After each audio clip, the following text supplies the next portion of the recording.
ஆண்டவராகிய இயேசு கிறிஸ்துவின் ஈடினேற்ற நாமத்தில் உங்களை அன்போடு இந்த ஆராதனைக்கு வாழ்த்தி வரவேற்கிறோம். பிரியமானவர்களே, நீங்கள் யாவரும் சுகமாக இருப்பீர்கள் என்று நான் கர்த்தருக்குள் நம்புகிறேன்.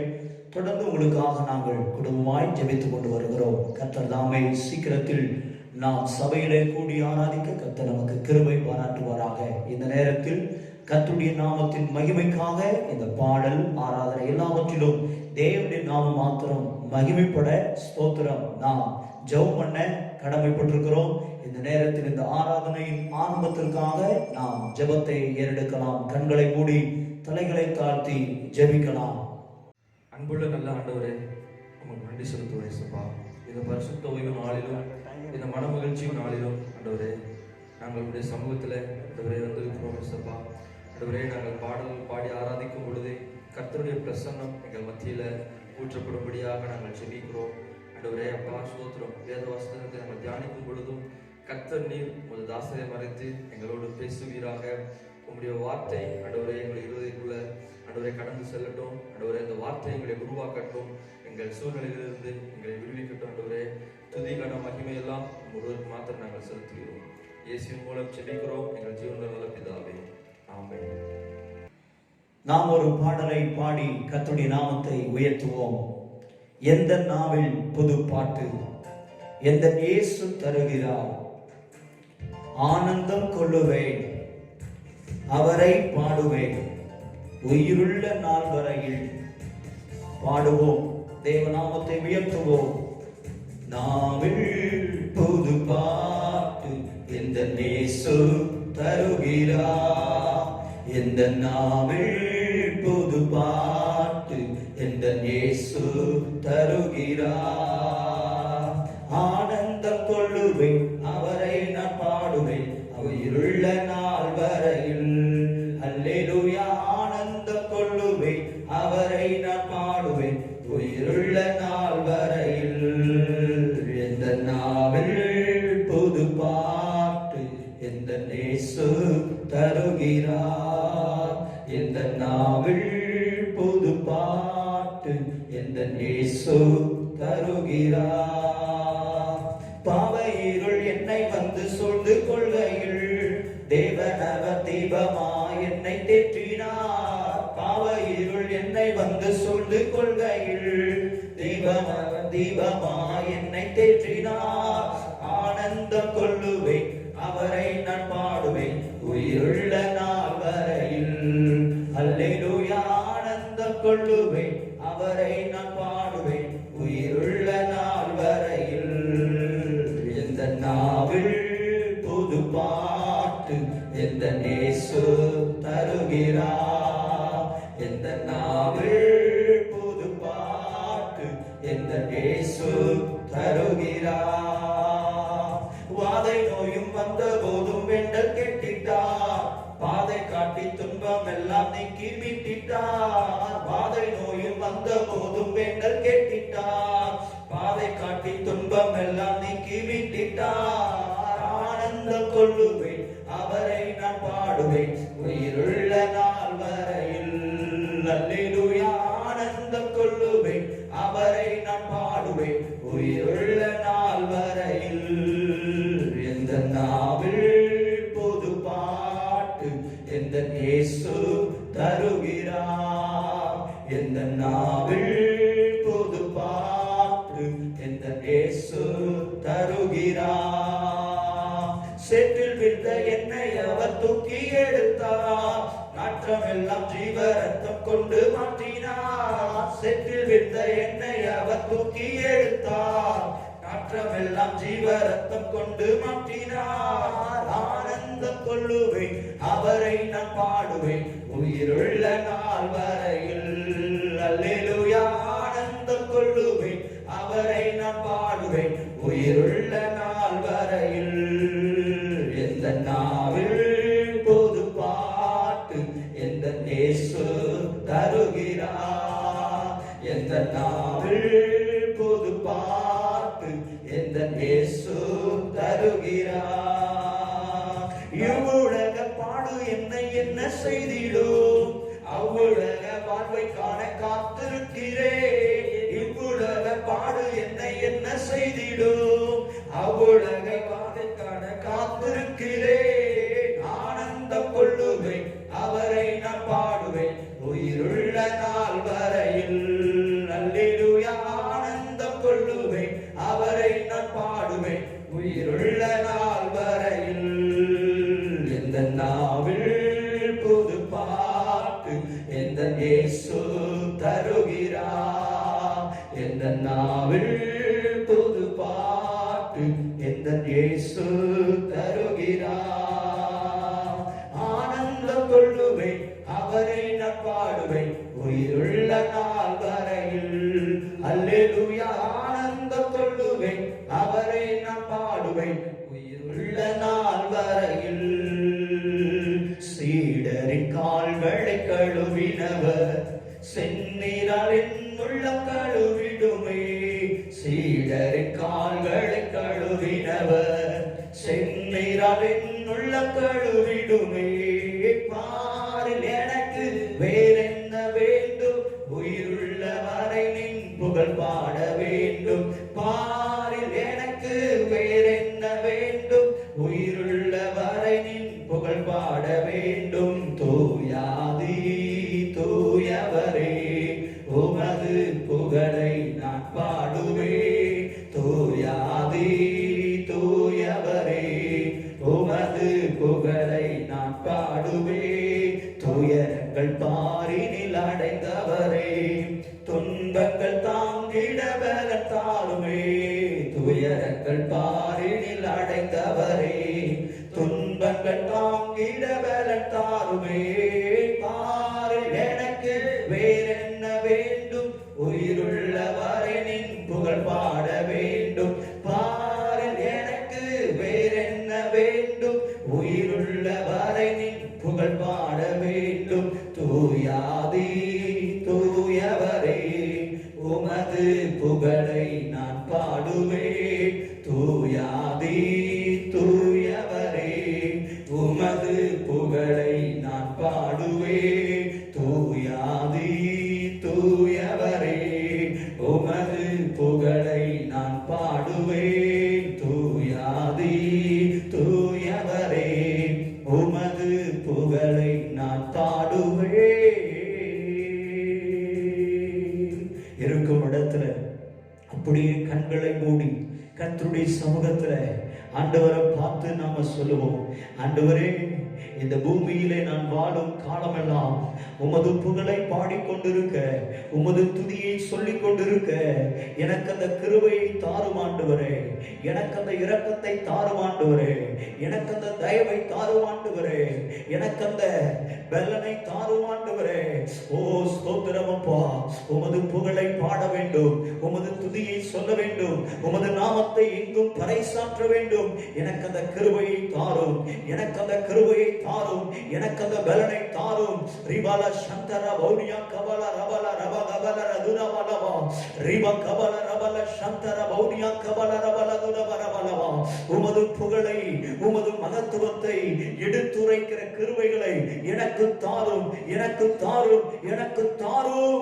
இவல சந்தர பௌனியா கபரி வரபல துர பௌனியா கபாபா பவல ஷபாபா கபாபா லலதுரபலவா. ஓ ரிபா பாபா கபா லரா பானா ஷேகா ரிபா ரகபோ ருதுரு கபோ ருரு பகபானா ஷெரே கபாபா ரிபௌனியா கபால ரபல துரபௌனியா கபரி வரபலவா கபாபா வரபல ஷபாபா கபௌனியா தரபல ரிபௌனியா தரபல துரபௌனியா கபாபா பாபா. ஹalleluya ஹalleluya ஹalleluya ஹalleluya. உமக்கு நன்றி. ஹalleluya.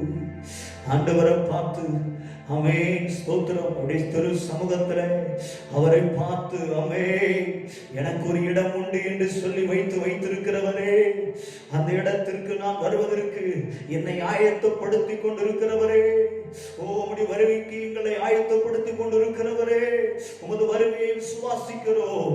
ஆமென். எங்களுக்காக பரலோகில் இடம் உண்டு என்று சொன்னவரே, ஹalleluya. பரலோகில் இடம் உண்டு என்றவரே, பரிவாக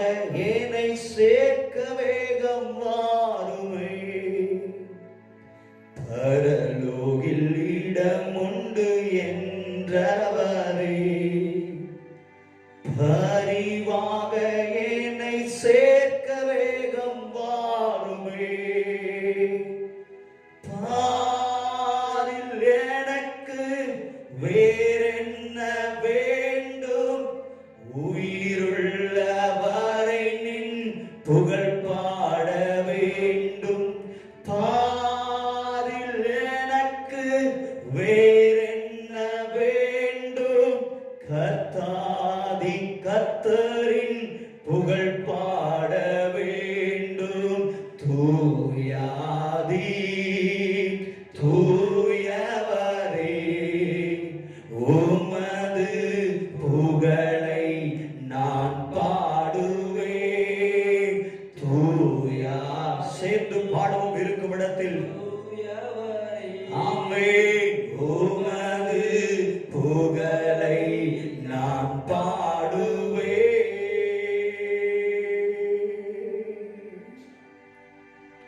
தகப்பனே, இந்த பூமியிலே எனக்கு நீ தந்த இந்த வாழ்க்கை, நீ ரட்சிப்பு எனக்கு தந்ததற்கு இந்த ரட்சிப்பின் சந்தோஷத்தை நான் நிறைந்தவனா உம்மை பாடி துதித்துக் கொண்டிருப்பது எனக்கு ஒரு பெரிய பாக்கியம். நீர் எனக்கு தந்த அந்த சாக்கியத்திற்காக உமக்கு நன்றி சொல்லுகிறேன். மனதார நாங்கள் உம்மை துதிக்கிறோம், ஸ்தோத்திரம் பண்ணுகிறோம். அருமையான ஆண்டவரே, உம்மை அப்பாற்பமான நாங்கள் உம்மை பாடி துதித்து ஆராதிப்பதற்கு நாங்கள் பாத்திரவான்கள் அல்லாத நேரத்தில் எங்களை பாத்திரவான்களாய் மாற்றின உம்முடைய கிருபைக்காக, உம்முடைய இரக்கத்திற்காக, உம்முடைய தயவுக்காக நாங்கள் ஸ்தோத்திரம் பண்ணுகிறோம். ஸ்தோத்திரம் பண்ணுகிறோம். உம்முடைய நாமத்தை உயர்த்துகிறோம். எங்களுக்கு கிடைத்த இந்த பாக்கியம், இந்த சாக்கியம் ஒவ்வொரு ஆத்துமாக்களுக்கும் கிடைப்பதாக, ஒவ்வொரு ஜனங்களுக்கும் கிடைப்பதாக, எல்லா ஆத்துமாக்களுக்கும் ரட்சிப்பு கிடைப்பதாக. ஸ்தோத்திரம். ஒருவரும் கெட்டு போவது பிதாவின் சித்தம் அல்ல, எல்லாரும் மனந்திரும்பி ரட்சிக்கப்பட வேண்டும் என்பது உம்முடைய சித்தமாயிருக்கிறபடினாலே அதனால் உம்முடைய சொந்த குமாரனாகி இயேசு கிறிஸ்துவை இந்த உலகத்திற்கு அனுப்பினீரே. உமக்கு ஸ்தோத்திரம், ஸ்தோத்திரம், ஸ்தோத்திரம், ஸ்தோத்திரம். உமக்கு நன்றி, நன்றி, நன்றி செலுத்துகிறோம் அப்பா. உமது நாமத்தை நாங்கள் உயர்த்துகிறோம். இயேசுவே, நாங்கள் ஜெபம் பண்ணுகிறோம். எல்லா ஜனங்களுக்கும் ரட்சிப்பை கொடுக்க, எல்லா ஜனங்களுடைய பாவங்களை போக்க, சாபங்களை நீக்க, பிசாசின் கிரியைகள் அழிக்கப்பட இயேசு கிறிஸ்துவாகிய நீ வெளிப்பட்டீரே. உமக்கு நன்றி, உமக்கு நன்றி. நாங்கள் ஜெபம் பண்ணுகிறோம். ஜனங்களுக்கு ரட்சிப்பை இன்னும் ஆண்டவரே உணர்வில்லாத, ஆண்டவரே இருளாய் இருக்கிற ஜனங்களுடைய இருதயங்கள் ஆமென் உணர்வுள்ள இருதயங்களாய் மாறட்டும். ஜெபிப்பதற்கும் வேதத்தை வாசிப்பதற்கும் இயேசு கிறிஸ்துவின் வருகைக்கு ஆயத்தமாவதற்கும் உணர்வில்லாமல் இருக்கிற ஜனங்களுடைய இருதயங்கள் உணர்வடைவதாக நாங்கள் ஜெபம் பண்ணுகிறோம். ஆண்டவரே, உம்மை தேடாதவர்கள், உமது சமூகத்தை வாஞ்சிக்காதவர்கள், ஜெபத்திற்கு முக்கியத்துவம் கொடுக்காதவர்கள், சபைக்கு முக்கியத்துவம் கொடுக்காமல் இருக்கிற ஒவ்வொருவருக்கும் அந்த உணர்வுள்ள இருதயத்தை கர்த்தர் தருவீராக நாங்கள் ஜெபம் பண்ணுகிறோம். ஆண்டவரே, நாங்கள் ஜெபம் பண்ணுகிறோம். ஆண்டவரே, இருளில் இருக்கிற ஜனங்கள் வெளிச்சத்தினிடத்திற்கு வரும்படிக்கு ஒவ்வொருடைய மனக்கண்களை கர்த்தர் திறப்பீராக நாங்கள் ஜெபம் பண்ணுகிறோம். ஆண்டவரே, உம்மிடத்திலே கிருபையும் சமாதானமும் உண்டு என்று வேதத்திலே வாசிக்கிறோம். அப்பா, உமது கிருபையும் சமாதானமும் ஆமென் சபைகளுக்கு, மக்களுக்கு, ஜனங்களுக்கு, தலைவர்களுக்கு, அதிகாரிகளுக்கு, ஒவ்வொரு திருச்சபைக்கும் உமது கிருபையும் சமாதானமும் உண்டாவதாக நாங்கள் ஜெபம் பண்ணுகிறோம். ஆண்டவரே, நாங்கள் ஜெபம் பண்ணுகிறோம். ஆண்டவரே, இந்த ஆண்டவரே நெருக்கமான இந்த கொரோனா காலகட்டத்தில் ஆண்டவரே ஜனங்களுடைய தேவைகள் சந்திக்கப்படட்டும். இந்த வைரஸின் தாக்கம் அழிந்து போகட்டும். தேவனுடைய சமாதானம் கட்டளையிடப்படட்டும். ஆண்டவரே, ஒவ்வொரு குடும்பத்திலும், ஒவ்வொரு உள்ளத்திலும், ஒவ்வொருடைய ஆண்டவரே ஜனங்களுக்குள்ளும், சிறு பிள்ளைகள் முதல் பெரியோர் வரைக்கும் உம்முடைய சமாதானத்தினால், உம்முடைய கிருபையினால மூடப்பட்டிருப்பார்களாக. தேவைகள் சந்திக்கப்படுவதாக இயேசுவின் நாமத்தில் நாங்கள் ஜெபம் பண்ணுகிறோம். கர்த்தருடைய வார்த்தைக்காக நாம் ஸ்தோத்திரம் பண்ணுவோமா? ஸ்தோத்திரம், ஸ்தோத்திரம், ஸ்தோத்திரம். தேவனுடைய வார்த்தை, அது கர்த்தருடைய வார்த்தை. ஆமே, அந்த வார்த்தை நல்ல விசேஷமானது. அது பொற்பழ தட்டிலே பழங்களுக்கு சமானம். பொன் தட்டிலே, வெள்ளி தட்டிலே வைக்கப்பட்ட பொற்பழங்களுக்கு சமானமாய் இருக்கிற அந்த தேவனுடைய வார்த்தை இழைப்படைந்தவனுக்கு ஏற்ற வார்த்தையாய் இருக்க நாங்கள் ஜெபம் எடுக்கிறோம். எங்களோடு பேசும், இடைபடும். நாங்கள் காத்திருக்கிறோம். திருக்கரத்தில் ஒப்புக் கொடுக்கிறோம். பிள்ளைகளுடைய தேவைகள் சந்திக்கப்படட்டும். மக்களை ஆசீர்வதியும். பாதிக்கப்பட்ட மக்கள் சுகமடைவார்களாக. இயேசுவின் நாமத்தில் ஆண்டவரே, அடுத்த அழைகளை கர்த்தர் தடுத்து நிறுத்துவீராக. இரத்த கோட்டைகளை ஒப்புக் கொடுக்கிறோம். ஜனங்களை காப்பாற்றுவீராக. இயேசுவின் நாமத்தில் நாங்கள் ஜெபம் பண்ணுகிறோம். எங்கள் ஜெபங்களும் ஜீவனுள்ள நல்ல பிதாவே, ஆமென். கர்த்தருடைய வார்த்தை நேரத்திற்கு அன்போடு வாழ்த்தி வரவேற்கிறேன். கர்த்தருடைய வசனத்தை நாம் தியானிக்கிற பொழுது நம்முடைய இருதயத்தில் அனல் மூண்டுகிறது. அந்த தேவனுடைய வார்த்தை நம்முடைய வாழ்க்கைக்கு ஒரு புதிய பலனை கொண்டு வருகிறது. அடுத்து நம்முடைய வாழ்க்கையின் முன்னேற்றத்திற்கு சகலவிதமான ஆலோசனைகளை தரக்கூடியதாக இருக்கிறது. எந்த சூழ்நிலையில் நாம் இருந்தாலும் அந்த சூழ்நிலைகளை எளிதில் கடந்துவிட முடியும் என்பதற்கு பரிசுத்த வேதாகமத்தில் எத்தனையோ நிகழ்வுகள் நமக்கு முன் உதாரணமாக காணப்படுகிறது. அவைகளை நாம் தியானிக்க கர்த்தர் நமக்கு உதவி செய்வாராக. கர்த்தருடைய வார்த்தை இந்த மாதத்தில் இவ்விடத்திலே சமாதானத்தை கட்டளையிடுவேன் என்று ஏசாயா இவ்விடத்திலே சமாதானத்தை கட்டளையிடுவேன் என்று சொல்லி ஆகாய் 2ஆம் அதிகாரம் 9வது வசனத்திலே இந்த மாதம் வாக்குத்தத்தமாக நாம் கர்த்தருடைய ஆவியானவர் உணர்த்தினதை தியானித்து வருகிறோம். அதைத் தொடர்ந்து போன வாரத்தில் ஸ்தோத்திரம் ஏசாயா 48ஆம் அதிகாரம் 18வது வசனத்திலே நாம் பார்த்தோம். சமாதானத்தை தேவன் எப்படி அவர் தருகிறவராய் இருக்கிறார் என்று சொல்லி.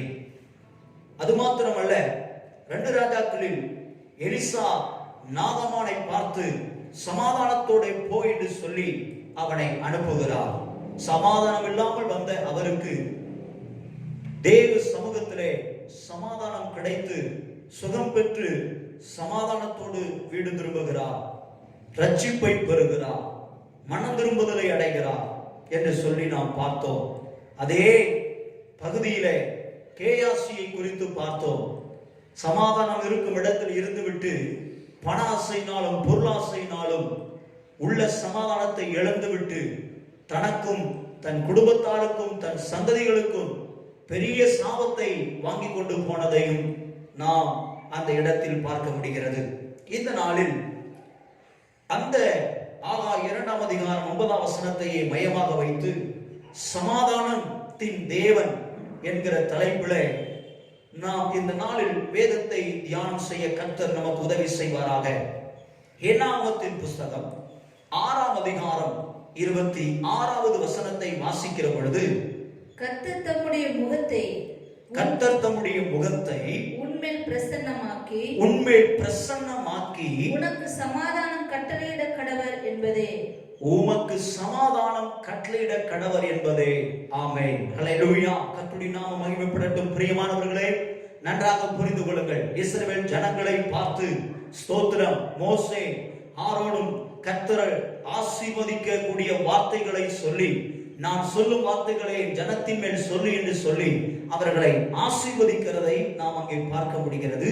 அப்படி ஆசீர்வதிக்கிற சொல்லுகிற ஆண்டுடைய வார்த்தையில் ஒரு வார்த்தை தான் இந்த வார்த்தை.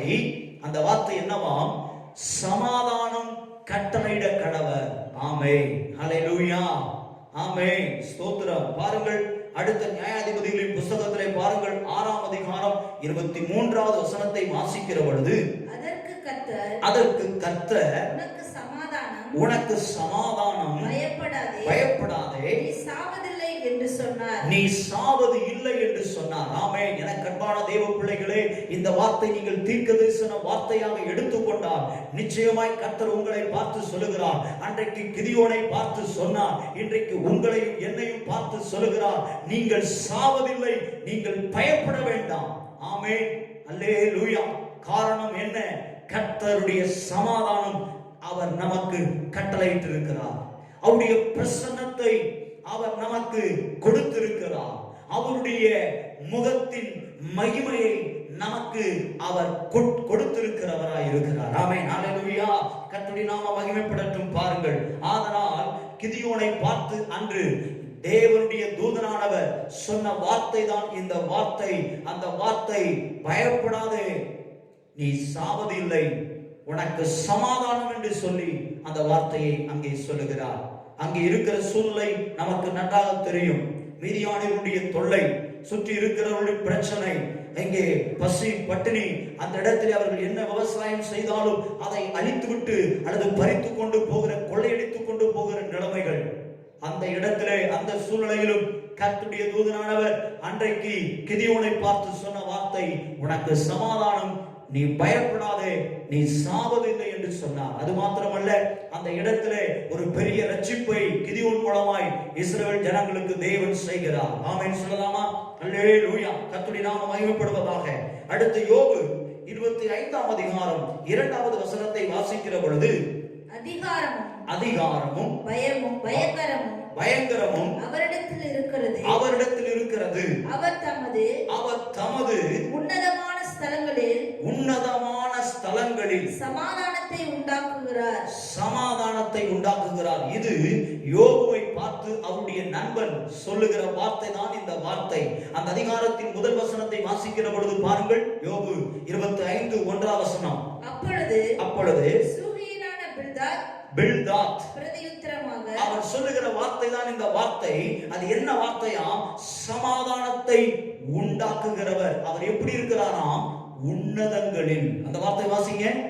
உன்னதமான ஸ்தலங்களில் சமாதானத்தை உண்டாக்குகிறார். ஆமென், அல்லேலூயா சொல்லுங்கள். ஆமென், அல்லேலூயா. கர்த்தருடைய நாமம் மகிமைப்படட்டும். பிரியமானவர்களே, நம்முடைய தேவன் சமாதானத்தை கட்டளையிடுகிறவர். நம்முடைய தேவன் சமாதானம் என்று சொல்லுகிறவர், பயத்தை நீக்குகிறவர். நம்முடைய தேவன் உயர்ந்த ஸ்தலங்களில் சமாதானத்தை உண்டாக்குகிறவர். ஆமென், ஹல்லேலூயா. கர்த்தருடைய நாமம் மகிமைப்படுவதாக. என கண்பான தேவ பிள்ளைகளே, இன்றைக்கு நம்முடைய வாழ்க்கை ஒருவேளை இஸ்ரவேல் ஜனங்களைப் போல, ஒருவேளை நமக்கு ஒரு ஆசீர்வாதம் இல்லை, நமக்கு ஒரு சமாதானம் இல்லை, நமக்கு ஒரு நல்ல வழி இல்லை, நமக்கு ஒரு நன்மை கிடைக்கவில்லை என்று கவலைப்பட்டு கிடந்தாலும் ஆண்டவருடைய வார்த்தை உங்களுக்கு நேராய் வருகிறது. அந்த என்னாகமம் 6ஆம் அதிகாரம் 26ஆம் வசனத்திலே சொல்லியிருக்கிறது போல, ஆமென், அவர் சமாதானத்தை கட்டளையிடுவார். ஹல்லேலூயா. ஆமென். உங்களுக்கு சமாதானத்தை கட்டளையிடுவார். உங்கள் குடும்பத்திற்கு, உங்கள் சந்ததிக்கு சமாதானத்தை கட்டளையிடுவார். கிதியோனுக்கு சொன்னது போல, உனக்கு சமாதானம், உன் குடும்பத்திற்கு சமாதானம், உன் சந்ததிக்கு சமாதானம். நீங்கள் சாவது இல்லை. ஆமென். நீங்கள் யுத்தத்தை ஜெயிப்பீர்கள். இந்த நெருக்கடியான காலத்தை ஜெயிப்பீர்கள். உங்கள் இருக்கிற பற்றாக்குறைகளை ஜெயித்து நிச்சயமாய் சமாதானத்தோடு இருப்பீர்கள் என்று சொல்லி கர்த்தருடைய வார்த்தை உங்களை நோக்கி வருகிறது. பிரியமானவர்களே, கர்த்தருடைய ஆவியானவர் சொல்லுகிறார், காதுள்ளவன் கேட்டு அதை ஆமென் என்று சொல்லி அங்கீகரிக்க, ஆமென், அதற்கு அப்படியே தங்களை அர்ப்பணிக்க உங்களை கேட்டுக்கொள்கிறேன். மூன்றாவதாக யோபுவை பார்த்துடைய நண்பன் சொன்னான், அவர் சமாதானத்தை உண்டாக்குகிறவர். எனக்கு அன்பான தேவ பிள்ளைகளே, நீங்கள் எந்த சூழ்நிலையில் இருந்தாலும், எந்த இடத்தில் இருந்தாலும், எப்பேற்பட்ட யோபுவை போல ஒரு நெருக்கடியான, எல்லாம் இழந்து, எல்லாம் போய்விட்டது, எல்லாம் எதுவும் இல்லை, நம்பிக்கைக்கு எதுவும் இல்லை என்று சொல்லி தனிமைப்படுத்தப்பட்டு கீழே ஒன்றுமில்லாமல் கிடந்தாலும் கர்த்தர் உங்களுக்கு சமாதானத்தை கட்டளையிட அவர் வல்லவராய் இருக்கிறார். அவர் உன்னதமானவராய் இருக்கிறார். அவர் பெரியவராய் இருக்கிறார். அவர் சமாதானத்தை கொடுக்கிற தெய்வம். ஆமென். ரோமர் 1ஆம் அதிகாரத்திலே ஆமென் பவுல் ரோமபுரிக்கு சொல்லுகிறது போல, இயேசு கிறிஸ்துவினாலே உங்களுக்கு கிருபையும் சமாதானமும் உண்டாவதாக என்று சொல்லி இந்த சபையின் அணிநகர் ஏஜி சபையின் போதகராகிய நான் உங்களுக்கு கிருபையும் சமாதானமும் உண்டாவதாக என்று சொல்லி வேண்டுதல் செய்கிறேன், வாழ்த்து சொல்லுகிறேன். இந்த செய்தியின் தலைப்புக்கு இணங்க இந்த சமாதானத்தின் தேவன் என்கிற இந்த செய்தியின் உள்ளடக்கத்தில் உதாரணமாக பரிசுத்த வேதாகமத்தில் எத்தனையோ உதாரணங்கள் இருக்கிறது. அதில் ஒரு நபரை குறித்து நான் உங்களுக்கு சொல்ல விரும்புகிறேன். வாசிக்கலாம். 1 நாளாகமத்தின் புஸ்தகம் 12ஆம் அதிகாரம் 18வது வசனம். அப்பொழுது அதிபதிகளுக்கு தலைவனான அமாசாயின் மேல் ஆவி இறங்கினதினால் அவன், தாவீதே, நாங்கள் உம்முடையவர்கள், ஈசாயின் குமாரனே, உமது பட்சமாயிருப்போம், உமக்கு சமாதானம், சமாதானம், உமக்கு உதவி செய்கிறவர்களுக்கும் சமாதானம், உம்முடைய தேவன் உமக்கு துணை நிற்கிறார் என்றான். அப்பொழுது அவர்களை சேர்த்து கொண்டு தட்டுக்கு தலைவராக்கினான். ஆமென் சொல்லுங்கள். அல்லேலூயா. கர்த்தருடைய நாமம் மகிமைப்படட்டும். உங்களுக்கு இப்பொழுது புரிந்திருக்கும் நான் யாரை உதாரணமாக சொல்ல போகிறேன் என்று சொல்லி. ஆமென். நீங்கள் நினைக்கிறபடிதான் தாவீதை குறித்து தான் இந்த நாள் நான் சொல்ல போகிறேன். ஆமென்.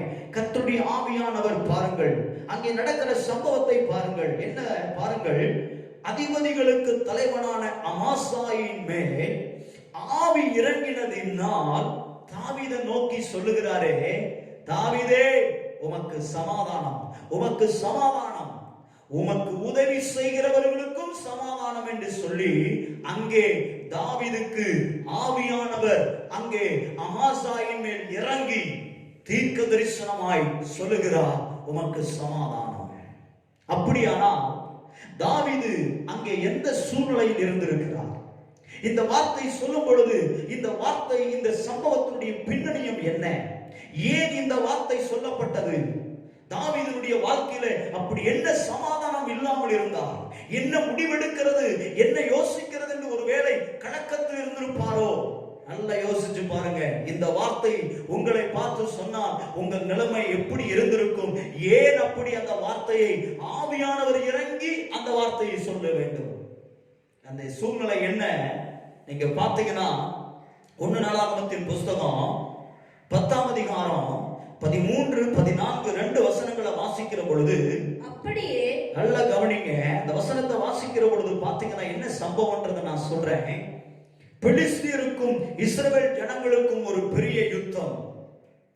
அந்த நாட்களில் ராஜாவா இருந்த சவுல், கீசின் குமாரனாகிய சவுல் ராஜாவா இருக்கும் பொழுது அவர்கள் அந்த பெலிஸ்தியரோடு யுத்தம் பண்ண போகலாமா வேண்டாமா என்று சொல்லி அவன் தேவனிடத்தில் விசாரிக்காமல் குறி சொல்லுகிற பெண்ணிடத்திலே போய் விசாரிக்க போய்விட்டார். அந்த இடத்திலே ஒரு பெரிய தோல்வியை சந்திக்க நேரிடுகிறது. இஸ்ரவேல் ஜனங்கள் பெலிஸ்தருக்கு முன்பதாக முறிந்தோடுகிறார்கள்.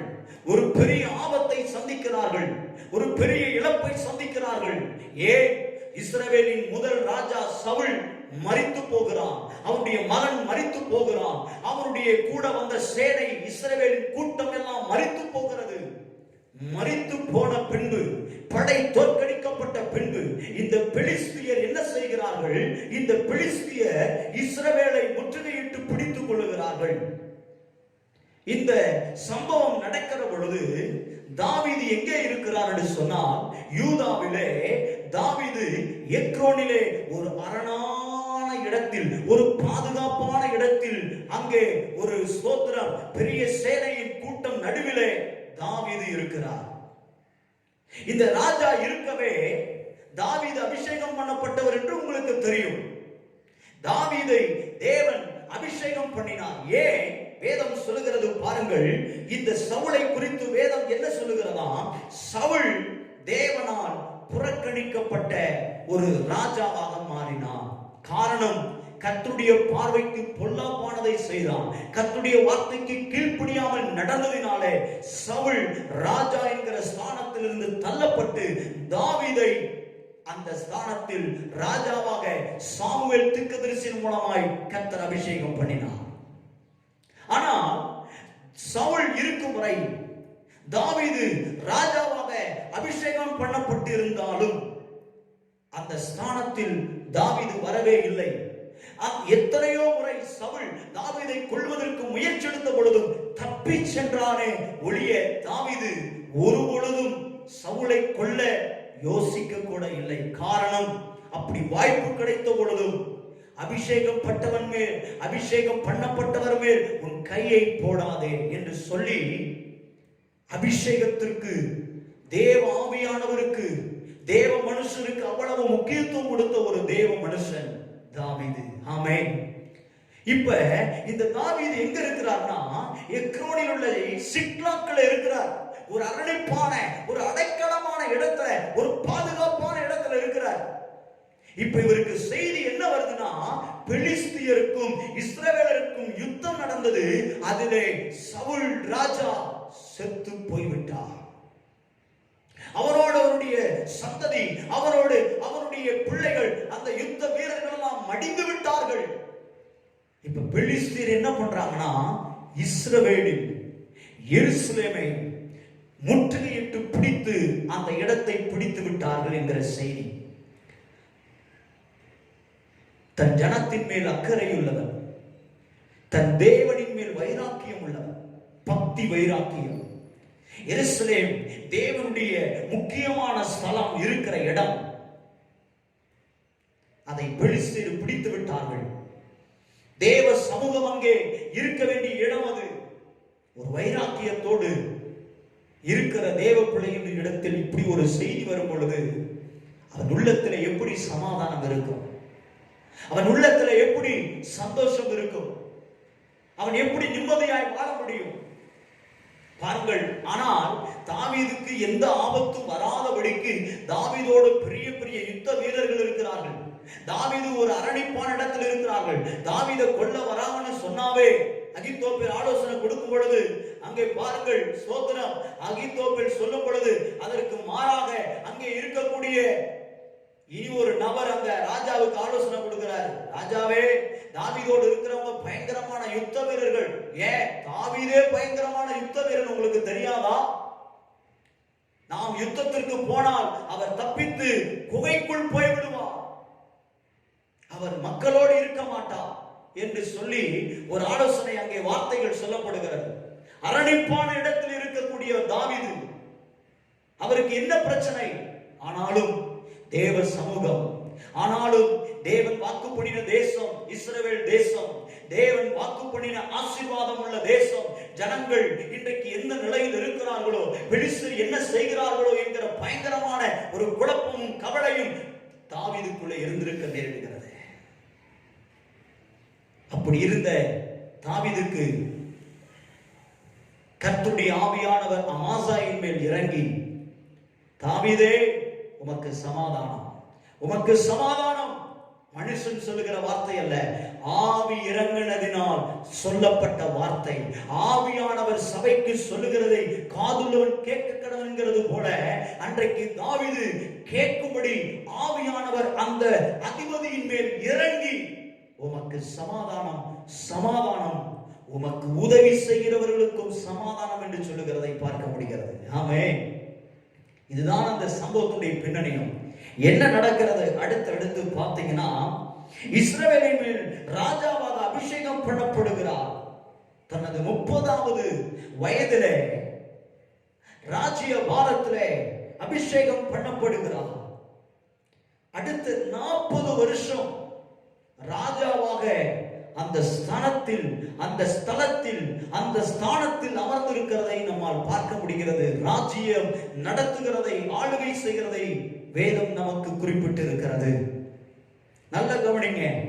இப்ப தாவீது எங்க இருக்கிறார்னா, சிக்லாக்ல இருக்கிறார். சிக்லாக்ல இருந்து ஸ்தோத்திரம், இவர் இப்ப எங்க போகணும்னா பெத்லகேம். அந்த பெத்லகேம் அந்த இடத்திற்கு போய் அங்கே பாருங்கள், அதற்கு அரணிப்பான நகரம் அல்லது சீயோன் கோட்டை என்று சொல்வார்கள். இப்ப சீயோன் கோட்டைக்கு போகணும்னு தாவீது நினைக்கிறார். எங்க இருக்கிறாரு? சிக்லாக்ல இருக்கிறாரு, எக்ரோன்ல இருக்கிறாரு.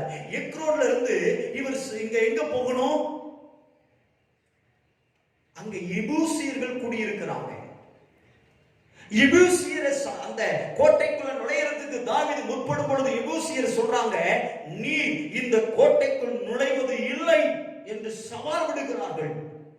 ஆனாலும் பாருங்கள், கர்த்தருக்கு மகிமை உண்டாகும்படி நான் சொல்லுகிற சம்பவம் 1 நாளாகமம் 11ஆம் அதிகாரம் 1-3 வாசிக்கிற பொழுது ராஜாவாக இஸ்ரவேலின் மேல் அபிஷேகம் பண்ணப்படுகிறார். அதே 11ஆம் அதிகாரம் 4-5 வசனங்களை வாசிக்கிற பொழுது எருசலேம் எபூசியர் குடியிருந்தார்கள். எபூசியர்கள் குடியிருக்கிறார்கள். அதுக்குள்ளே நுழைகிற பொழுது எருசலேம் சீயோன் நகரம் என்று சொல்வார்கள், சீயோன் கோட்டை என்று சொல்வார்கள். ஆனாலும் தாவீது சும்மா விடவில்லை. எருசலேமை பிடிப்பதற்கு, எருசலேமிலே தேவனுடைய சமூகம் இருக்கிறதை அறிந்து அதை பிடிப்பதற்கு தாவீது முயற்சி எடுத்து தன்னோடு இருக்கிற படைபல வீரர்களை அனுப்புகிறார். அந்த சம்பவத்தை நாம் அங்கே வாசிக்க முடிகிறது. என்ன நடக்கிறது? நீ அந்த கோட்டையை பிரவேசிப்பது இல்லை என்று சொல்லுகிறார்கள் எபூசியர்கள். ஆனாலும் தாவீது அந்த கோட்டைக்குள் நுழைந்து அந்த கோட்டையை தன்னுடைய நகரமாக, அது தாவீதின் நகரமாக மாறிவிடுகிறது. ஒரு ஆமென் சொல்லலாமா? ஒரு அல்லேலூயா சொல்லலாமா? கர்த்தருடைய நாமம் மகிமைப்படட்டும். இப்பொழுது சீயோன் கோட்டையை பிடித்து விட்டார். அதற்கு மேலே இருக்கிறது தான் சீயோன். எருசலேமை பிடித்ததற்கு மேலே தான் பெத்லகேம் இருக்கிறது. இப்பொழுது பாருங்கள், அந்த பெத்லகேம் அந்த சம்பவத்திற்கு அந்த அடுத்த பெலிஸ்தர்கள் பிடித்திருக்கிற, பெலிஸ்தர்கள் ஜெயித்திருக்கிற இஸ்ரவேலை முழுவதும் பிடிப்பதற்கு தாவீது முயற்சி எடுக்க வேண்டும். சமஸ்த இஸ்ரவேலுக்கும் அவர் ராஜாவாக மாறுவதற்கு ஆமென் அவருக்குள்ள இன்னும் சமாதானம் இல்லைதான். காரணம் என்ன? தன்னுடைய தேசம் முழுவதும் பிடிக்கப்படவில்லை. தன் ஜனங்கள் எல்லாம் இன்னும் பல இடங்களில் அங்கே பெலிஸ்தருடைய ஆளுகைக்கு கீழ் இருக்கிறார்கள் என்கிற உள் ஆனந்தம் ஒரு பக்கம் தாவீதுக்கு. நன்றாக புரிந்து கொள்ளுங்கள். 1 நாளாகமம் 11ஆம் அதிகாரம் 9ஆம் வசனத்திலே தாவீதை குறித்து வேதம் என்ன சொல்லுகிறது? வாசித்து பாருங்கள். தாவீது நாளுக்கு நாள் விருத்தி அடைந்தான். சேனைகளின் கர்த்தர் அவனோடு கூட இருந்தார். ஆமென் அல்லேலூயா சொல்லலாமா? எனக்கு அன்பான தேவ பிள்ளைகளே, நன்றாக புரிந்து கொள்ளுங்கள். சாதாரணமாக ஒரு குறிப்பிட்ட 4 விதமான கூட்டத்திற்கு தலைவனாய் இருந்த தாவீது, 4ஆம் புத்தகத்திலே சொல்லப்பட்டிருக்கிறது, முறுமுறுக்கிறவர்களும், கடன்பட்டவர்களும், ஒடுக்கப்பட்டவர்களும், புறக்கணிக்கப்பட்டவர்களும் ஆமென் ஸ்தோத்திரம் தாவீதை தனக்கு தலைவர்களாக ஏற்றுக்கொண்டார்கள். அந்த கூட்டத்திலிருந்து அடுத்து யூதாவில் இருக்கிற சிக்லாக் எக்ரோன்ல அவர் ராஜாவா இருந்து அவரை ஜனங்கள் ஏற்றுக்கொண்டார்கள். ஒரு விதமான கூட்டம். அதை தொடர்ந்து அங்கே ஒரு 3 வருடம் அந்த யூதாவை ஆட்சி செய்து முடித்து அவர் அடுத்து எங்கே வருகிறார்? எருசலேமை பிடிக்கிறார், சீயோன் கோட்டையை பிடிக்கிறார்.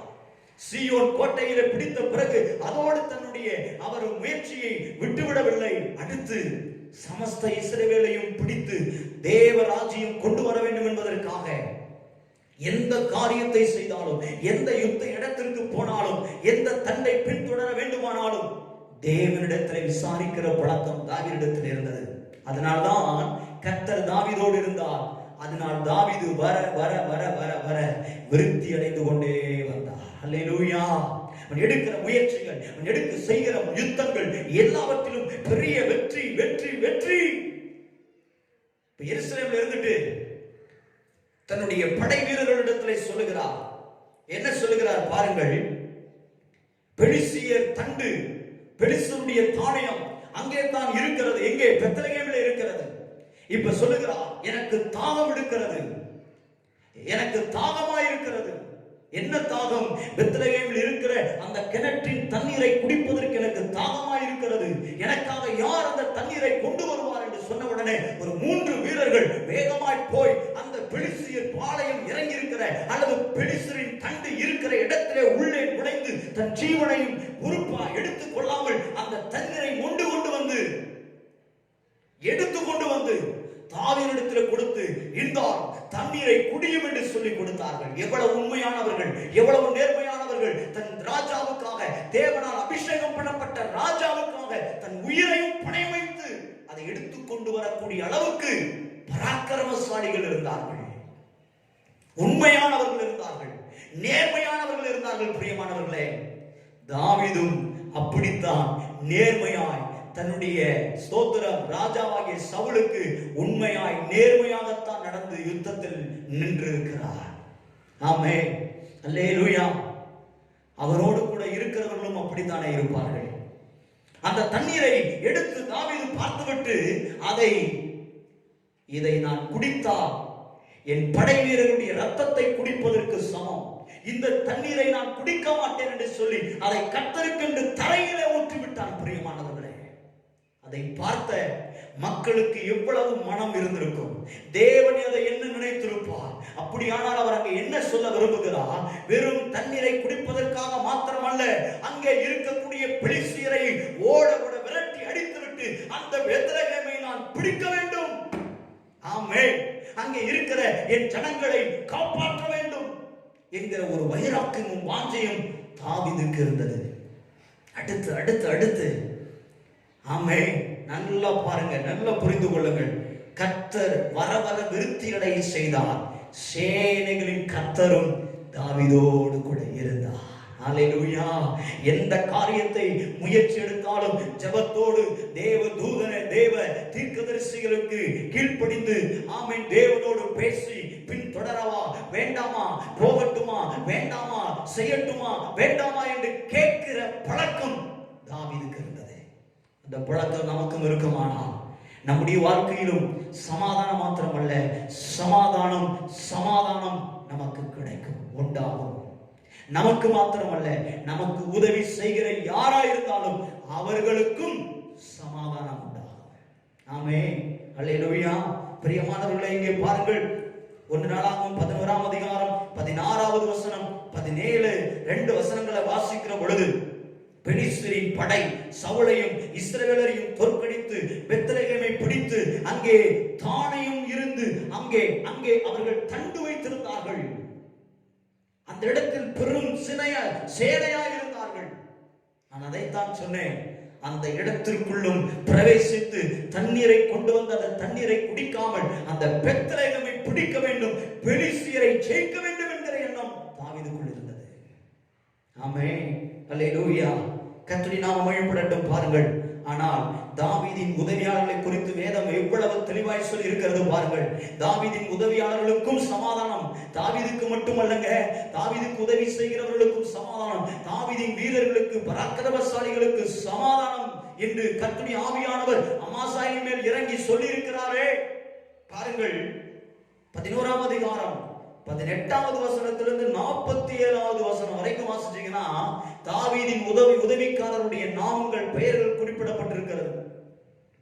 2 சாமுவேலிலும் அந்த பெயர்கள் எல்லாம் குறிப்பிடப்பட்டிருக்கிறது. நல்லா புரிந்துக்காங்க. இந்த உதவியாளருடைய ஒரு சிலரை பத்தி மாத்திரம் நான் சொல்றேன், ஒரு கோத்திரத்தின் மக்களை மாத்திரம் நான் சொல்றேன். இந்த உதவியாளர்கள் எப்படி இருந்தாங்களாம் பாருங்க. 1 நாளாகமம் 12ஆம் அதிகாரம் 8வது வசனத்தை வாசிக்கிற பொழுது, காத்தியரில் பரிசையும் ஈட்டியும் பிடித்து சிங்கமுகம் போன்ற முகமும், பாருங்க, காத்தியர்ல இருந்த அந்த கோத்திரத்தில் இருந்த தாவீதுக்கு உதவியாக இருந்த அந்த போர் வீரர்கள், அந்த படை வீரர்கள், அந்த சேனை மக்கள் எப்படி இருந்தார்களாம், அந்த சந்ததி மக்கள் எப்படி இருந்தார்களாம் பாருங்கள், சிங்கமுகம் போன்றவர்கள். ஆமென், அல்லேலூயா. ஆமென். தாவீதுக்கு உதவியா இருந்தவங்க சும்மா சாதாரணமானவங்க அல்ல. ஆமென், சிங்கமுகம் போன்றவர்கள். அடுத்து, மலைகளில் இருக்கிற வெளிமான் வேகம் போன்ற வேகம், மலைகளில் இருக்கிற வெளிமான் வேகம் போன்ற வேகம் உள்ளவர்கள். சும்மா வெளிமான் வேகம், மலைகளில் எப்படி அந்த வெளிமான் வேகமா தாவி போகிறதோ அதை போல வேகம் உள்ளவர்கள். பிரியமானவர்களே, சும்மா சாதாரணமானவர்கள் தாவீதோடு இல்லை. பிரியமானவர்களே, வனாந்தரத்தில் உள்ள அரணான இடத்தில் இருக்கிற தாவீது பட்சமாய் இவர்களெல்லாம் சேர்ந்து உதவிக்காரர்களாக மாறினார்கள். ஆமென். தாவீதோடு சேர்வதற்கு தேவன் அவருடைய இருதயங்களை ஏவி விட்டார். அவர்கள் மேல் ஆவி வந்து இறங்கினது. அவர்கள் தாவீதுக்கு சமாதானம் என்று சொல்லி அவனை ராஜாவாக ஏற்றுக்கொண்டு, ஆமென், உள்ளே வருகிற அவர்களுக்கு தாவீது தண்டை நடத்தக்கூடிய தலைமைத்துவ பொறுப்புகளை கொடுத்து அவர்களை வைக்கிறார். ஆமென் சொல்லுங்க, அல்லேலூயா. எனக்கு அன்பான தேவ பிள்ளைகளே, நன்றாக புரிந்து விளங்கிக் கொள்ள வேண்டிய முக்கியமான ஒரு காரியம். இன்னும் நான் காரியங்களை சொல்லுகிறேன் பாருங்கள். கர்த்தருக்கு மகிமை உண்டாகட்டும். அந்த தண்டுக்கு விரோதமாய் தாவீதுக்கு உதவி செய்தவர்கள் அவர்கள்.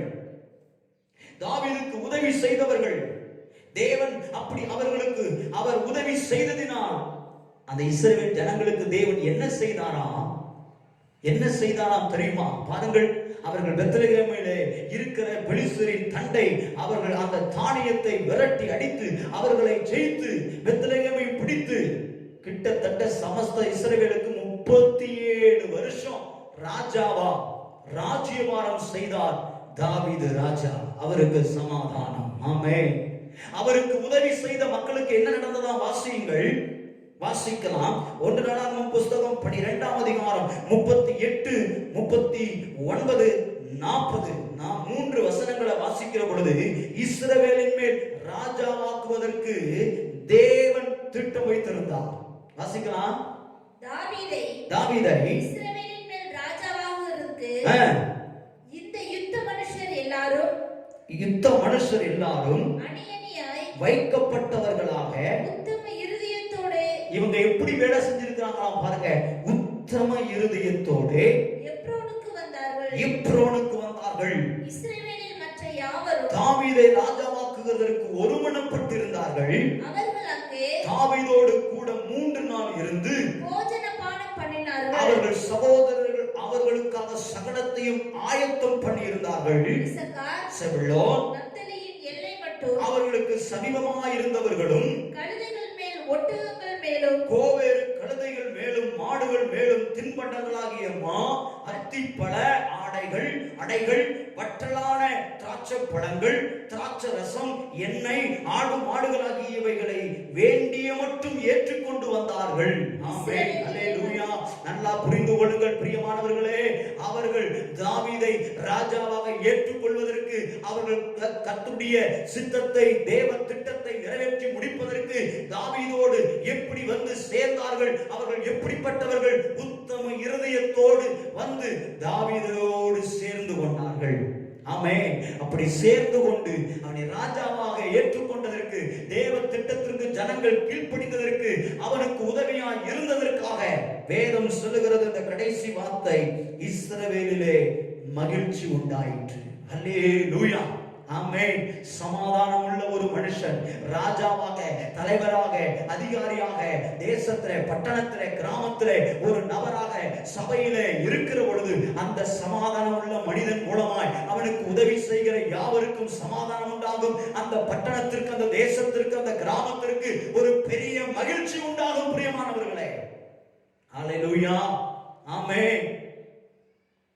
இந்த சம்பவத்தில் நாம் அறிந்து கொள்ள வேண்டிய காரியம், நீங்களும் நானும் யாரா இருந்தாலும் சரி, எந்த சூழ்நிலையிலே இருந்தாலும் சரி, நீங்களும் நானும் அபிஷேகம் பண்ணப்பட்டிருக்கிறோம். ஆனால் எதற்காக அபிஷேகம் பண்ணப்பட்டோமோ அந்த அபிஷேக நோக்கத்தை நிறைவேற்றுவதற்காக மாத்திரமே அந்த தேவன், அந்த யார் நம்மை அபிஷேகம் பண்ணியிருக்கிறாங்களோ, யார் நமக்கு அந்த பொறுப்பை திட்டத்தை கொடுத்திருக்கிறாரோ, எந்த இடத்தில் எந்த வீட்டில் எந்த கிராமத்தில் எந்த பட்டணத்தில் கர்த்தர் நமக்கு அந்த பொறுப்பை திட்டத்தை கொடுத்து அந்த அபிஷேகத்தை வைத்திருக்கிறாரோ, நோக்கம் நிறைவேற்றி முடிக்கிற வரைக்கும் நாம் பின்வாங்காமல் முயற்சி எடுத்து தேவ சித்தத்திற்கு கீழ்ப்படிந்து தேவ சமூகத்திலே போய் தேவனோடு இருக்கவும் தேவன் நம்மோடு இருக்கவும், ஆமென், வர வர விருத்தி அடையவும், நமக்கு உதவியாளர்கள் பெருகவும், நமக்கு உதவியாளர்கள் இன்னும் பெருகவும், அவர்களுக்கும் சமாதானம் உண்டாகவும் தொடர்ந்து முன்னேறி கொண்டே இருப்போம். பிரியமானவர்களே, இன்றைக்கு இருக்கிற சூழ்நிலை ஒருவேளை உங்களுக்கு சுற்றிலும் இருக்கிற நெருக்கடிகள், பிரச்சனைகள், போராட்டங்கள் அல்லது யாரும் உங்களை ஏற்றுக்கொள்ளாமல் இருந்தாலும் அதை பற்றி கவலைப்பட வேண்டாம். கர்த்தர் கூட இருக்கிறார். நீங்கள் வர வர விருத்தி அடைவீர்கள். நீங்கள் விருத்தி அடைகிறதை பார்த்த ஜனங்கள் ஓடி வந்து உங்களோடு சேர்ந்து கொள்வார்கள், உங்களை தூக்கி வைத்துக் கொள்வார்கள், உங்களை ஏற்றுக்கொள்வார்கள். ஒருவேளை உங்கள் குடும்பத்தில் ஒருவேளை ஒருவர் உங்களை ஏற்றுக்கொள்ளாமல் நம்பாமல் அங்கீகரிக்காமல் இருக்கிறார்களா? நீங்கள் அபிஷேகம் பண்ணப்பட்டவர்கள், நீங்கள் தேவ பிள்ளைகள், உங்களுக்கு சமாதானம் என்று கர்த்தருடைய ஆவியானவர் சொல்லுகிறார். தானாக எல்லாரும் ஏற்றுக்கொள்வார்கள். ஒரு நாள் வரும், அந்த நாளுக்காக காத்திருங்கள். ஏதோ ஒரு குறிப்பிட்ட ஒரு சின்ன காரியத்திற்காக உங்களை கர்த்தர் அபிஷேகிக்கவில்லை. அன்றைக்கு தாவீதை ஒரு 3 வருஷம் மாத்திரம் ராஜாவா ராஜாவாய் இருப்பதற்கு அபிஷேகிக்கவில்லை. 40 வருஷம் ஆமென் சமஸ்த இஸ்ரவேலுக்கும் ராஜாவாய் இவனை வைக்க வேண்டும் என்பதற்காகவே அபிஷேகம் பண்ணியிருந்தார். ஆமென் அல்லேலூயா. ஒருவேளை நாட்களாகலாம், ஒருவேளை காலங்களாகலாம், ஒருவேளை நீங்கள் ஒருவேளை இப்பொழுது ஒரு பெரிய ஒரு அரணிப்பான அல்லது தனிமைப்படுத்தப்பட்ட ஒரு சிறு கூட்டத்துக்கு ஒரு சாதாரண ஒரு இடத்திலே மாத்திரம் நீங்கள் இருக்கிறவர்களாக இருக்கலாம். ஒருவேளை உங்கள் குடும்பத்தில் நீங்கள் வேலை செய்யும் இடங்களில் உங்களுடைய குடியிருக்கும் பகுதிகளில் நீங்கள் ஒரு சாதாரணமானவர்களாக கூட இருக்கலாம். உங்களோடு கூட இருப்பவர்கள் ஒரு சாதாரண கூட்டமாக இருக்கலாம். ஆனால் அதை குறித்து கவலைப்பட வேண்டாம். தேவன் ஒரு பெரிய திட்டத்திற்காகத்தான் உங்களுக்கும் எனக்கும் சமாதானத்தை அவர் கட்டளையிட்டிருக்கிறார். தம்முடைய முகத்தின் பிரசன்னத்தை அவர் நமக்கு கட்டளையிட்டிருக்கிறார். தம்முடைய சமாதானத்தையே அவர் நமக்கு வைத்து போயிருக்கிறார். உலகம் கொடுக்கிற சமாதானம் அல்ல. எனக்கு பிரியமான தேவ பிள்ளைகளே, நீங்கள் ஒருவேளை தாவீதை போல தனிமைப்படுத்தப்பட்டு ஒரு பாதுகாப்பான இடத்தில் ஒன்று உதவி இல்லாமல் ஒருவரும் உங்களை தேடி வர முடியாத இடத்தில் கூட இருக்கலாம். கவலைப்பட வேண்டாம், கர்த்தர் கூட இருக்கிறார். வர வர வர வர தாவீது விருத்தி அடைந்தார். காரணம் கர்த்தர் கூட இருந்தார். தாவீது ஒரு நாளும் குறி சொல்லுகிற இடத்திலோ அஞ்சனம் பார்க்கிற இடத்திலோ நாள் நேரம் பார்க்கிற இடங்களிற்கோ தாவீது போகவே இல்லை. சவுல் போனார். பிரியமானவர்களே, சவுல் செய்த தவறை நீங்களும் நானும் செய்துவிடக் கூடாது. நாள் பார்த்து விடக்கூடாது, நேரம் பார்த்து விடக்கூடாது, அஞ்சனம் பார்க்க கூடாது, குறி பார்க்க கூடாது. பிரியமானவர்களே, கர்த்தரை மாத்திரம் நோக்கி பார்க்க வேண்டும். வேத வசனம் சொல்கிறது, அவர்கள் அவரை நோக்கி பார்த்தார்கள், அவர்கள் வெட்கப்பட்டு போகவில்லை, அவருடைய முகங்கள் பிரகாசம் அடைந்தது. ஆமென். உங்கள் முகம் என்னுடைய முகம் தாவீதை போல ஜெயம் பெற்றவர்களாய் வெற்றி பெற்றவர்களாய் நம்மூலமாய் நம்முடைய பட்டணத்துக்கு, கிராமத்துக்கு, குடும்பத்துக்கு ஒரு பெரிய மகிழ்ச்சி உண்டாக்கும் வண்ணமாய் இருக்கும்படிக்கு நம்மை நாம் தாழ்த்துவோம், நம்மை நாம் அர்ப்பணிப்போம், விசுவாசத்தோடு இருப்போம். கர்த்தருடைய ஆவியானவர் நமக்கு சொல்லுகிறதை நாம் கேட்டு அதற்கு கீழ்ப்படிவோம். அடுத்த அடுத்த அடுத்த வெற்றியை தாவீது கண்டு ஒரு பெரிய சமஸ்த இஸ்ரவேல் தேசத்துக்கு ராஜாவாய் நின்றது போல கர்த்தர் உங்களையும் என்னையும் நம்முடைய வீட்டிற்கு, நம்முடைய குடும்பத்திற்கு, நம்முடைய சபைக்கு, நம்முடைய ஸ்தலத்திலே, நம்மை சுற்றியுள்ள பட்டணத்திற்கு, கிராமத்திலே, வேலை செய்யும் இடங்களிலே கர்த்தர் நம்மை ஒரு முக்கியமானவர்களாய் நிறுத்துவார். அதிலே மாற்றமில்லை.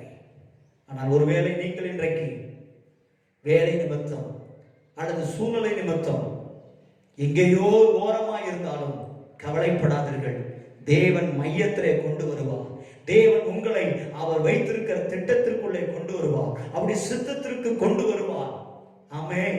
அதற்கிடையில் எத்தனை பலவீனங்கள், எத்தனை நெருக்கடிகள், எத்தனை பிரச்சனைகளை நீங்கள் சந்தித்தாலும் பார்த்தாலும் அதை நீங்கள் பொறுப்பெடுத்துக் கொள்ள வேண்டாம். கர்த்தர் கூட இருக்கிறார்ங்கிறதை விசுவாசியுங்கள். அந்த நெருக்கத்திலும் உங்களுக்கு கர்த்தர் பெருக்கத்தை கட்டளையிடுவார்.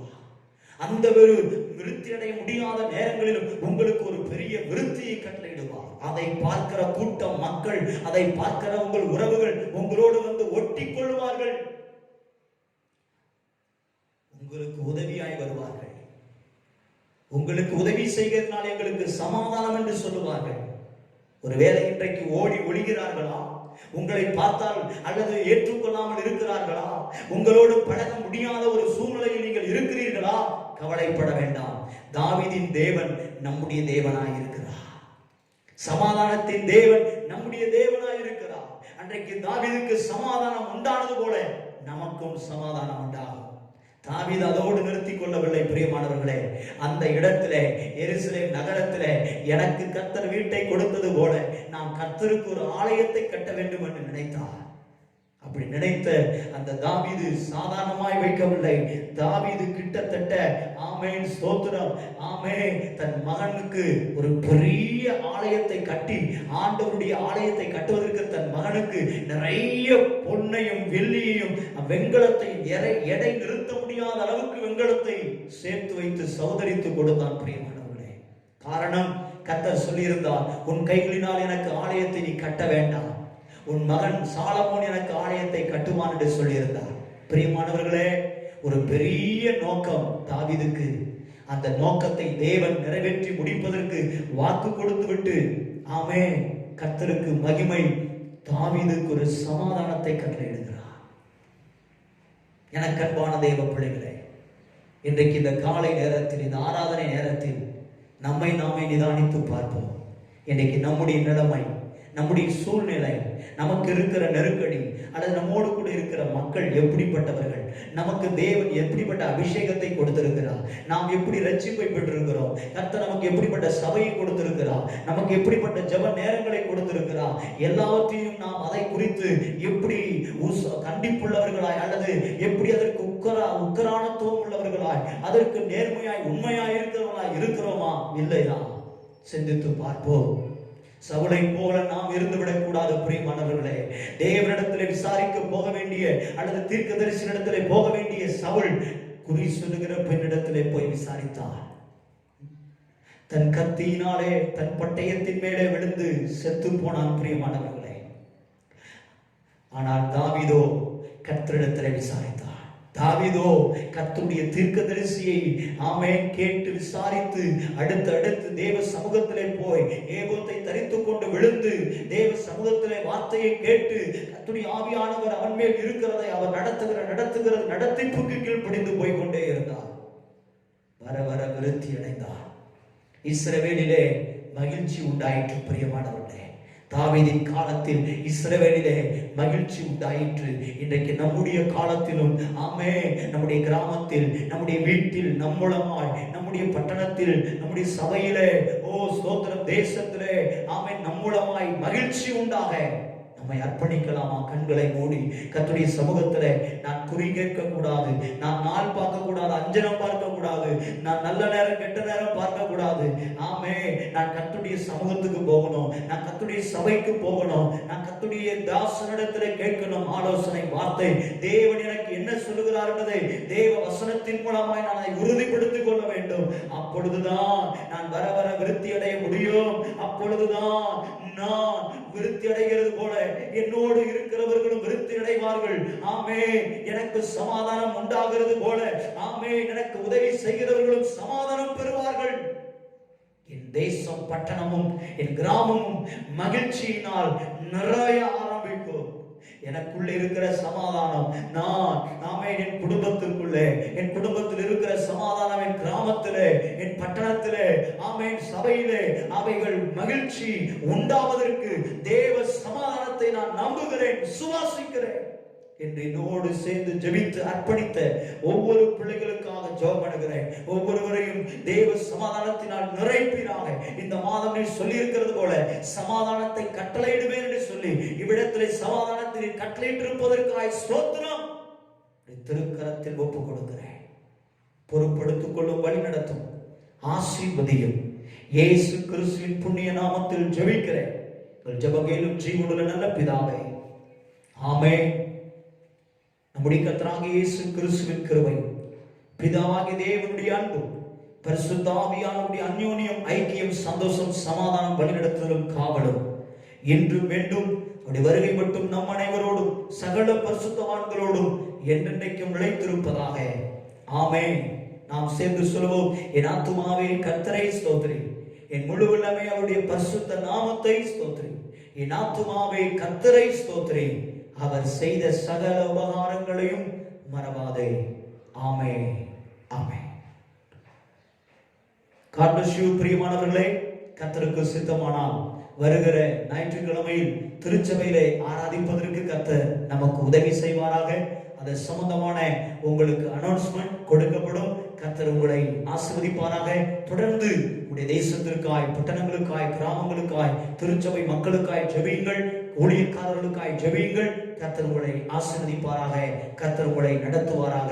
உங்களுக்காக தொடர்ந்து நாங்கள் ஜெபிக்கிறோம். இந்த ஊழியத்தை உங்களுடைய ஜெபத்தினாலும் உழைப்பினாலும் உதாரத்துவமான காணிக்கையினாலும் தாங்குங்கள். கர்த்தர் உங்களை தாங்கி ஏந்தி தப்புவித்து ஆசீர்வதித்து நடத்துவாராக. ஆமென். God bless you.